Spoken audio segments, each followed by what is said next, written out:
Thank you so much for watching Landumc Goes There. Please subscribe and hit the like button and the bell notification button. In 1954, we were able to watch one of the best movies that Alfred Hitchcock ever made. It was a mystery thriller film called Rear Window. It was written by John Michael Hayes and based on Cornell Woolrich's 1942 story, It Had to Be Murder. The production was released by Paramount Pictures, and it stars Grace Kelly, James Stewart, Wendell Corey, Thelma Ritter, and Raymond Burr. The project is considered by many filmgoers, myself included, as one of Hitchcock's very best films, as well as being one of the greatest films that's ever been made. The storyline follows an immobilized photojournalist named J.B. Jeffries, also known as Jeff, who, after breaking his leg while he was photographing a racetrack accident, ends up wheelchair-bound and confined to his apartment. His rear window looks out into the courtyard and several other apartments.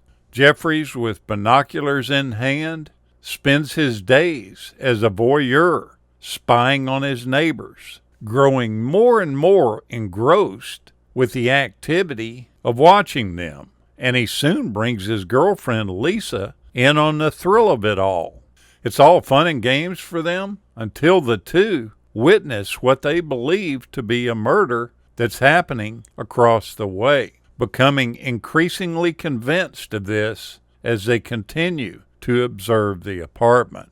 The film was actually unavailable for 3 decades because its rights were bought back from the studio by Hitchcock himself, and they were left as part of his legacy to his daughter.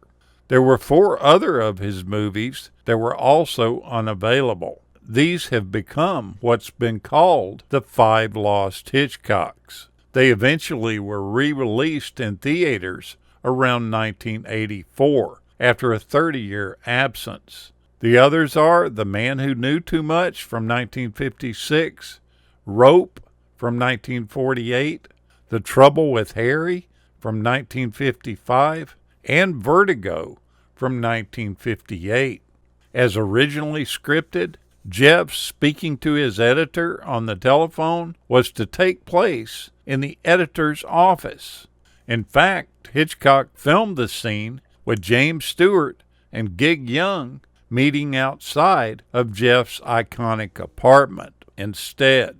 Ultimately, the director decided that departure from the apartment would be too great of a distraction, and he used the audio from that for the completed scene for the phone conversation in the final cut. The original story that was written by Woolrich had no love story in it and no additional neighbors for Jeffries to spy on. All of those elements were created by Hitchcock himself and John Michael Hayes. Hayes also encouraged Hitchcock to spend a lot of time with Grace Kelly before writing the Lisa character, and Hayes admitted that elements of Lisa were inspired by the actress.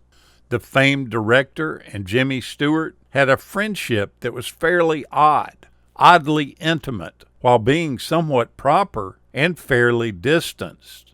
They rarely socialized outside of work and didn't talk much while they were on the set, but they did communicate in unspoken glances that each other knew.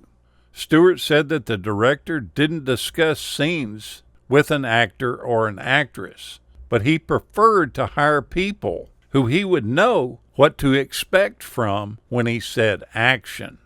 The film was shot on a specially constructed set that took 50 men 2 months to build, and at a cost of about $100,000. In order to get the scaling right, the soundstage floor had to be removed so that the courtyard could be built in the former storage space in the basement. Therefore, Jeff's apartment, which appears to be on the second floor, was actually at street level. The set included 31 apartments, of which 12 of these were fully furnished. The whole thing became a marvel that the visitors to the studio were really eager to see, and it ended up being featured in a magazine spread while shooting was still in progress. This set also had 4 lighting setups that were in place for various times of the day. Remote switches that were located in Jeff's apartment controlled the lighting. At one point during the production, the lights caused the sprinkler system to go off, which shut everything down and plunged the set into total darkness. Hitchcock spent a great deal of time with his costume designer Edith Head on the look that Grace Kelly achieves in the film, which was a characteristic that he often showed by obsessing in the relationship with his leading ladies.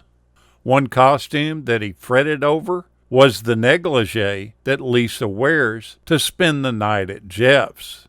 He quietly pulled the costume designer aside and suggested that they put falsies in to give Kelly a bustier look.